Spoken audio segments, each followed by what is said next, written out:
De Sainte-Foy jusqu'à Verdun, en passant par Cowansville ou encore Sherbrooke, plusieurs régions du Québec et même du Canada ont vu apparaître de nombreuses maisons de type vétéran vers le milieu du 20e siècle. Et au total, ce sont des dizaines de milliers de maisons qui ont été bâties à l'échelle canadienne en quelques années à peine, faisant l'envie de nombreuses familles pour leur aspect très moderne, du moins pour l'époque. Claudine, tu es une spécialiste en conservation du patrimoine architectural urbain. Quand on parle de la maison de vétéran ou de type vétéran, comment tu la décrirais d'un point de vue architectural, partant peut-être de la maison de guerre, là, qui est l'ancêtre de la maison de vétéran? Donc, d'un point de vue architectural, comment tu décris ça? Je pense que la première caractéristique qui nous vient à l'esprit, c'est sa petitesse. C'est un petit bâtiment. C'est pas très grand. C'est pas très grand. Un plan carré, un toit à deux versants, une forme architecturale donc très, très simple, mais aussi implanté sur un lot avec beaucoup de marge latérale, une marge avant par rapport à l'emprise publique et souvent une cour assez généreuse. Donc, je pense que ça aussi, ça fait partie de l'architecture de la maison, c'est de ne plus être contigu comme les maisons précédentes l'étaient, mais bien indépendante et libre. Triplex, très collé, très dense. Exactement, exactement. Le Canada entre en guerre en septembre 1939. Et à ce moment-là, on vit encore le ressac de la grande crise économique de 1929. Beaucoup d'usines ont fermé, les gens sont en chômage. Comme il n'y avait pas de matériaux, pas de construction, c'est fait non plus. À tel point que dans une ville comme Montréal, au moment où la guerre commence, on a un bassin de logements alloués de moins de 1 %. Alors, donc, il y avait une crise du logement. Il y avait une crise du logement et il y avait une crise économique. La guerre arrive, plusieurs usines transforment leur production ou carrément instaurent une nouvelle production de matériel de guerre. Parce qu'à ce moment-là, l'objectif du gouvernement, c'était de faire du Canada rien de moins que l'arsenal de la démocratie. Et c'est le donc, terme. un allié à tous les pays qui participaient à la Seconde Guerre mondiale. On devait tout fournir. Alors, il y a beaucoup d'usines qui se mettent à travailler fort, à produire des choses, et ils ont besoin d'ouvriers.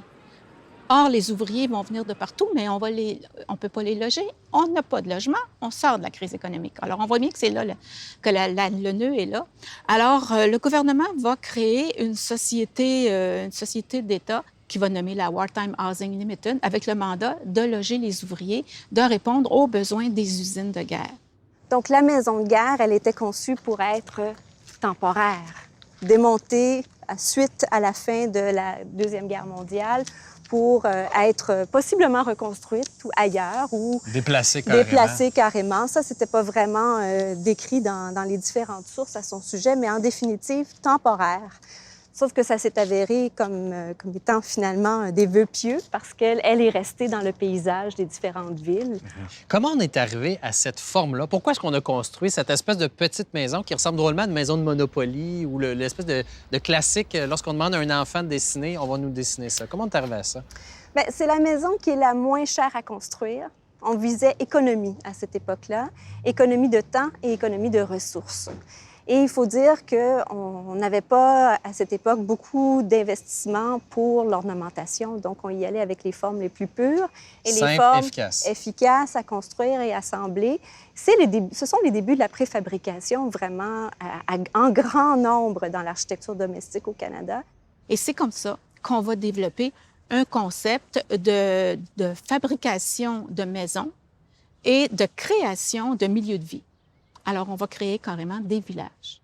Mais est-ce qu'il y avait juste un plan intérieur pour ces petites domaines? Parce qu'on en a construit à travers le Canada, donc est-ce qu'on faisait juste répéter le même plan ou il y a eu quelques variantes? Il y a eu, en effet, des variantes. Il y avait des modèles qui portaient des numéros et qui avaient des caractéristiques à la base semblables, mais avec une chambre à coucher de plus, avec un étage de plein pied de plus, avec donc un carré de maison qui pouvait être plus rectangulaire que carré à certains moments.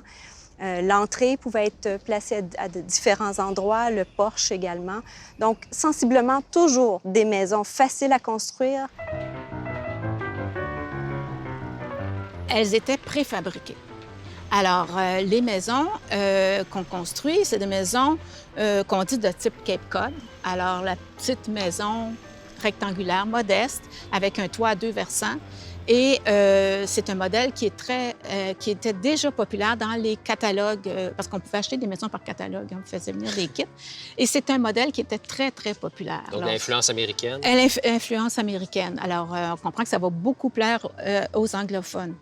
Mais au départ, on sentait que c'était des maisons c'était pratiquement... En fait, c'était conçu pour être des maisons mobiles, c'est-à-dire temporaires, donc qu'on pourrait peut-être éventuellement les déplacer. Donc, c'était pas nécessairement des maisons faites pour durer, comme celles qu'on a derrière nous, qui vont passer à travers les décennies. Là. Elles ont gagné la guerre. C'est ce que je disais, c'est que ces maisons-là ont gagné la guerre. Elles devaient être démontées après la guerre. Elles arrivaient dans des camions, les pièces déjà tout coupées, et elles n'avaient pas de fondation. On creusait avec une tarière, là. On creusait des trous, on installait des pieux de cèdre et on faisait la maison.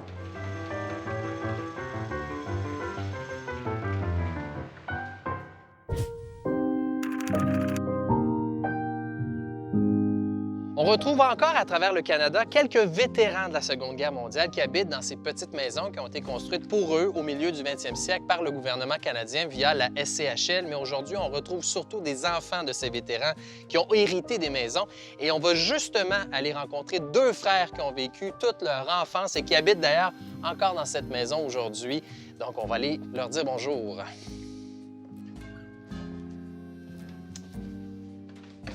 Monsieur Carignan. Robert! Hey, bonjour, Marc-André. Enchanté. Ça va bien? Très bien, merci. Bonjour, Ronald? Ronald. Eh bien, merci beaucoup, messieurs, de nous recevoir dans votre maison d'enfance et de naissance aussi, dans votre cas. Eh oui, alors bienvenue chez nous. Vous êtes né ici. Vous êtes arrivé, vous étiez quand même très, très jeune. Oui, moi, je savais que je suis venu au monde à Saint-John, Nouveau-Brunswick. C'est votre père qui a acheté cette maison-là, qui était un vétéran de guerre. Oui, c'est ça. Alors, mon père vient du Nouveau-Brunswick, Bas-Caraquet, et puis il a fait toute la guerre, là, de la Deuxième Guerre de 39 à 45. Il était police militaire. Et il a rencontré ma mère en Hollande. Ils se sont mariés là-bas. Je trouve ça fascinant parce qu'on a le contrat d'origine de l'achat de la maison. Oui, il a pris possession de la maison en 1952. Donc, mon frère, il avait 5 ans, moi, j'avais 9 mois. Puis, on a regardé le montant, 3 520 La maison à l'époque. La maison à l'époque. Très dispendieux. Oui. Dans mon temps à moi, la maison qui est ici, à partir de l'autre bord de la rue, il y avait la maison, mais après ça, c'était des champs, jusqu'à la rue Cadillac. OK? En arrière, ici, jusqu'à Saint-Jean-de-Dieu, c'était des champs. Et puis, après ça, ils ont commencé à construire ce côté-là. Après ça, ils ont construit ce bord-là. Donc, les maisons de vétérans ont été un point d'ancrage qui, après ça, le quartier s'est développé Ça s'est développé en entour. Ouais. Et la maison a beaucoup évolué aussi à travers les années parce que je regarde vos photos, on n'avait même pas de fondation à une certaine époque. La maison, je regarde celle-là ici, on est carrément au sol alors qu'aujourd'hui, il y a une fondation. Donc, comment la maison a évolué au fil du temps? En 57-58, c'est ça, avec mon frère, ils ont creusé le sol, ils sortaient la terre par la petite fenêtre qu'on voit sur le... Ici, peut-être celle-là? Oui, c'est ça. Ils sortaient la terre par là. Et puis, une fois que ça a été vidé, c'est ça, ils ont fait venir une entreprise, là, puis ils ont fait lever la maison. Et c'était quoi l'objectif? C'était d'agrandir la maison ou c'était d'avoir une fondation pour la pérenniser dans le temps? Ou... Mais agrandir, mais également, au niveau du chauffage, l'idée, c'était de passer au chauffage à l'huile, donc d'avoir un système de chauffage dans le sous-sol. Là, j'imagine les électroménagers aussi, il y a eu une certaine... je ne sais pas si vous vous souvenez un peu, ou c'est des souvenirs très lointains, mais on n'avait pas le four puis le frigo, j'imagine, au départ. Le frigo, il y avait des cubes de glace. On mettait de la glace dans le frigo. La télévision, la première télévision, c'était une petite boîte carrée, noir et blanc. On se déplaçait en auto pour aller acheter des cubes de glace sortait 25 sous, puis ils mettaient ça dans un... Puis là, ça sortait du mur, là. C'est flou, là, mais... Là, vous rameniez les cubes de glace ici dans la cuisine, carrément? c'est ça, ouais. Avant d'avoir le fameux réfrigérateur. Malgré la vitesse à laquelle les maisons de vétérans étaient bâties, il y avait une réflexion derrière ces constructions pour éviter des environnements trop stériles Une volonté de créer des lieux agréables à vivre pour les familles et au fil du temps, les propriétaires ont de plus en plus personnalisé leur maison, à l'intérieur comme à l'extérieur, en fonction de leur goût personnel. Et c'était vraiment, c'était comme une chaîne de production, là, c'est-à-dire que je voyais des images, entre autres de l'ONF, où on est en train là, de produire ça à la chaîne comme si c'était une usine. C'était pratiquement ça, là. Oui, on dit dans une vidéo extraordinaire de l'ONF que ça prend à peu près 36 heures pour qu'une maison soit construite et que l'équipe... 36 heures! C'est vraiment rien. On avait là. une efficacité, hein? C'était très efficace. Et puis, la répartition du travail était telle qu'un employé ou un corps de métier faisait toujours la même chose dans la ligne d'assemblage. Donc, les on se charpentiers spécialisait en murs ou en fenêtres. Ou en... On faisait que ça. On recevait les morceaux de l'étape précédente de la chaîne, on assemblait. La personne qui faisait l'électricité y allait. Et ainsi de suite, on fermait les murs. Donc, c'était extrêmement efficace.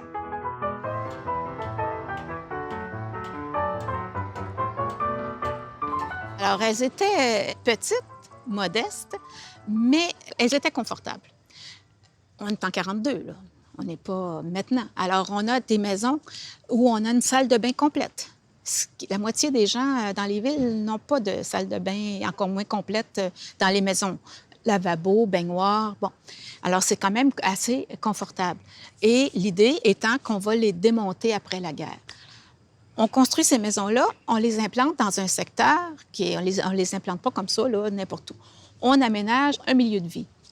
Alors, Donc, il y avait une planification urbanistique. C'était pas juste on met des maisons arrangées puis arrangez-vous. Là, il y avait vraiment une volonté de créer un quartier vivant, intéressant. Et on va voir avec le temps ce que ça va donner. Alors, on le voit d'ailleurs ici, les arbres sont magnifiques. Alors, on crée un aménagement de type cité-jardin. On ne vient pas de l'inventer, là. Ça date déjà du début du siècle. Et puis bon. Et donc, on a un aménagement de type cité-jardin, c'est-à-dire avec des rues qui forment des croissants, qui se croisent. On a des maisons implantées en enfilade. Ça pourrait être monotone. La végétation, non. La végétation, elle va incomber aux locataires. De planter. C'est surtout les locataires qui vont planter. Okay. Mais non seulement les rues sont attrayantes dans leur dessin, mais on veut éviter quand même que ce soit monotone dans l'environnement. Alors, on va élaborer 3 types de maisons. Semblables, très semblables, des variantes. À ces variantes, on va ajouter le fait qu'on peut inverser un modèle. La porte n'étant pas centrale, on peut l'inverser. On va utiliser 5 sortes de revêtements différents et 3 couleurs de toit. Alors, avec ça, comme on a un beau jeu de construction, et on peut arriver à quelque chose qui est harmonieux, qui est uniforme par l'échelle, mais qui n'est pas monotone. Mais c'était quoi l'expertise de ces gens-là qui construisaient? Parce que j'imagine, comme il y avait un besoin de beaucoup de maisons en peu de temps avec la guerre, qui les construisait et c'était quoi leur expertise? Je peux pas croire que c'était juste des menuisiers. Non, il y avait pas mal tous les corps de métier qu'on peut comprendre aujourd'hui dans la construction domiciliaire. Mais ce qui était particulier à cette époque, comme main-d'œuvre, c'est qu'elle n'était pas nécessairement qualifiée. Auparavant, on avait, parmi les différents corps de métier qui construisaient des plâtriers, c'était une expertise particulière. C'était plus proche de l'artisanat dans la période qui précède la Deuxième Guerre mondiale. Dans la période qui suit la Seconde Guerre mondiale, on est dans la préfabrication et à part l'électricien, le plombier, on avait plutôt des journaliers qui pouvaient faire autant de l'assemblage de pans de mur que des chevrons de toiture, etc. Donc, on les formait donc sur le tas. Ce sont des hommes qui, finalement, avaient besoin d'emploi pendant la guerre et après la guerre, dans une période de prospérité, qu'on a formés et qui ont contribué à l'essor économique qu'on connaît dans les années fin 40, 50 et 60. On apporte des changements à notre maison pour la mettre à notre main, à notre goût, pour y mettre notre âme, comme on dit.